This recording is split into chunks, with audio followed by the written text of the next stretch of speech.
Welcome back to Appropriations 101. In this session, we're going to talk about the Military Construction VA funding bill. I have with me today the chairman of the subcommittee.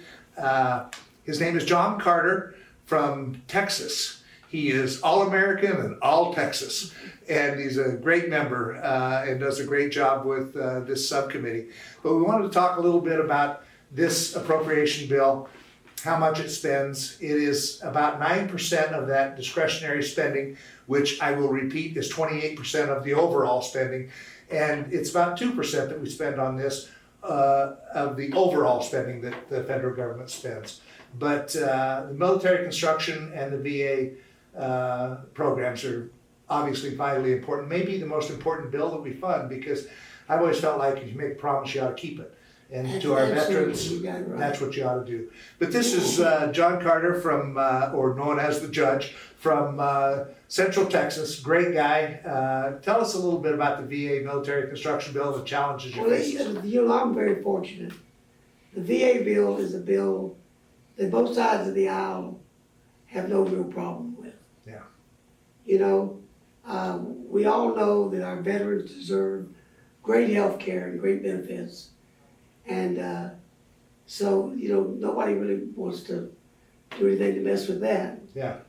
And so that just having the veterans as the big spending on my bill is pretty easy to handle, because obviously both Democrats and Republicans want to make the best health care possible for our veterans and want to take care of them as best we can. So, and I have a great counterpart in the Democratic Party that works very well with me, is Wasserman Schultz, and we get a bill out with little combat. And that might surprise some people. Debbie Wasserman Schultz is a longtime congresswoman from the state of Florida, And a liberal Democrat. And you guys get along well? we get along, I think we get along because of what we do. Yeah, exactly. You know, when I was chairman of Homeland, she came to me with an issue about the hurricane that hit Florida that her district didn't get counted into.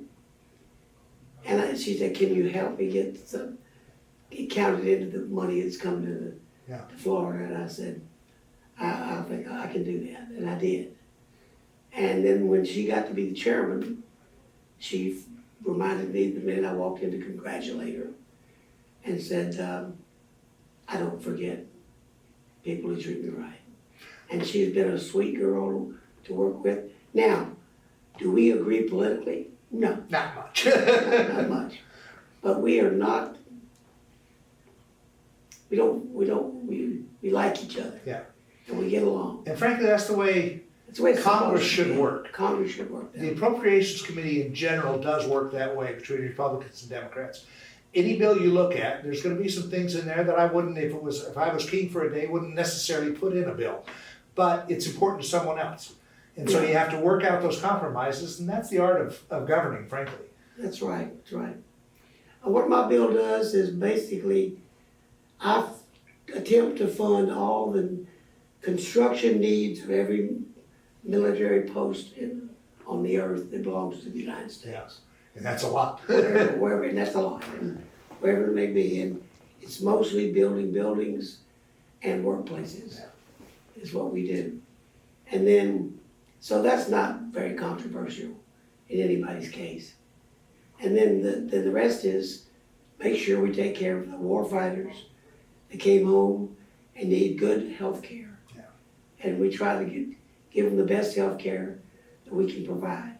And I think we do a pretty good job of it. I do too. I noticed that you've helped me with some of those issues at Mountain Home Air Force Base and at Gowan Field. In fact, I just went to on a tour of the new medical clinic at Gowan that the military construction bill helped fund. And so we certainly appreciate it, but it's what are those people that have sacrificed They need in defending our country? We've made promises to We them, promised them. and we need to keep those promises. And you shouldn't break a promise to people, especially people who are willing to put their life on the line. Yep, that's So absolutely true. that's my whole theory. That's why I like this committee so much. Yeah. It's because it's really helping people. Yep. It's helping people that have been in harm's way on our behalf and come home, and now they have an opportunity to have good, solid health care that they can count on. Well, and let me remind people, this is a very important subject and issue, but it's only 2% of the overall funding that the federal government spends. So when people come and tell us that, just quit spending money and you'll balance this budget, you gotta remember, what we're spending in your committee and the other 11 subcommittees is only 28% of the overall spending of the federal government. The rest of it is mandatory spending, things that we have to address at some point in time. But they're very hard to do, and we've got to get enough people with enough courage to address those challenging issues. And I have a challenge with that on my bill right now. Yeah. We finished our bill up in June and went to the floor in July and got passed off the floor in July. And then right around the 1st or 2nd of August, I get this notification. They gave me a sort of warning, but not a real warning, that they had a $15 billion shortfall. Yeah. And I said, well, first off, you've either got somebody really stupid or you really got somebody that's maybe stealing from you, because this doesn't make sense. How do you lose 15 billion with a B dollars? We're gonna have a little hearing on that after we come back from the election and hear what they have to say. But we've already got, there was 3 billion of it that was mandatory. We've already got that taken care of 2 weeks ago. My counterpart would like the issue to all be put in the mandatory category. Yeah. But once again, we have too much automatic spending that we don't get any reports on. Yeah. And I just have a principle about that.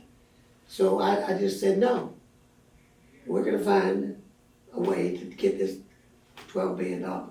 Well, and one of the challenges that you've got in your bills, we've all heard the stories about what's going on at certain VA hospitals and stuff, and it's different across the country. Some of them are working perfectly fine and other things, but it's the oversight responsibility that we have to make sure that they're doing their job and that they're doing it as efficiently as possible.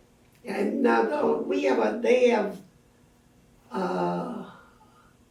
what is it, slush fund of $104 million that they have right now. Yeah. We put that in there last time in anticipation of what's gonna happen when we allow our folks, when the VA could not find what our veterans need, to allow them to go to private industry to seek the solution. They are saying that's what drove these numbers up. I'm gonna have some questions about that, but I'm not even gonna get there. They got that money. I think it's gonna be pretty easy to just take a chunk of that money and say, this is what it's for. Yeah. That's what we're gonna do with it. Yeah. But I wanna get them in here and give them a little talking to. First off, about dropping $15 billion in my lap after my bill's already passed. Yeah. And last, if you'll recall, 2 years ago, they put out an announcement that we were underfunding our veterans.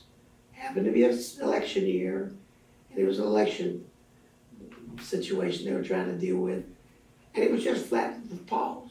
Yeah. And in fact, I was told it's still on that website that we did that, but we didn't underfund it. Yeah. We overfunded them with anything. Yeah. But all of that is part of the politics of this town. Yeah. And I don't blame my staff or any member of our committee for that. That's above our pay grade. Well, and that just goes to show that one of our biggest responsibilities is not just appropriating the money, but it's the oversight on how it's spent. And in fact, that's probably a bigger responsibility for us than. And we need more time to do oversight. Yep, that's exactly We right. really do. There almost ought to be an oversight committee Yeah. on appropriations. Yeah. But there was such a big amount of money we're dealing with, it might be hard to do that. Yeah. The guy that's got the bill's got to do the oversight. Yeah. And we're gonna do some oversight right after we get back. Being a former judge, I wouldn't want to be under his scrutiny when they're doing oversight, because he was a tough judge from what I understand. But as you can tell, he's a great member of Congress. I can give him my judge look and they'll, Yeah. that's great. The judge looked kind of like, yes, sir. But he's a great member of Congress and does a great job with this subcommittee and the other subcommittees that you've chaired over the years. So we appreciate you coming over and talking a little bit about the I think it's a military great idea. I'm construction. glad you're doing this. It is, And you're it's gonna important share- for the public to know. You're gonna share this with the public and with the conference. Absolutely, absolutely. You know, because believe it or not, folks, most of the folks in Congress don't really know what we do. I know it. I That's know it. why they call us cardinals. That's right, yeah.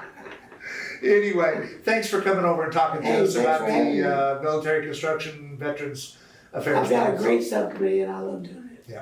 Appreciate it. Thank you, Thank you. Judge. You bet.